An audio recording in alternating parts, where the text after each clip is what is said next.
Drejtoria vendore e policisë Shkodër ka dhënë detaje të reja në lidhje me aksidentin e ndodhur në Unazën Perëndimore, ndërsa ka bërë me dije edhe disa raste të tjera procedimesh penale në qark.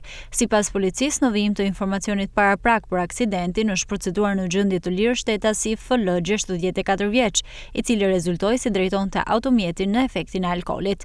Sipas SOJE përplasjes, u dëmtua drejtuesi i automjetit tjetër, shtetasi MN, si dhe pasagjeri që udhëtonte me të. Të dy morën mjekim dhe ndodhen jashtë rrezikut për jetën.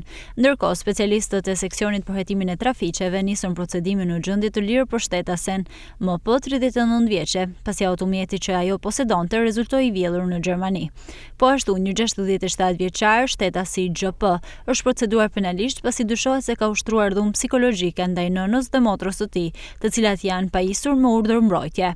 Në një tjetër rast, specialistët e Komisariatit të Policisë Malësi e Madhe nisën procedimin penal për shtetasin QC 72 vjeç, i akuzuar për përvetësim të një sipërfaqe toke në fshatin Kçari Poshtë, pas kallëzimit të një 51 vjeçari.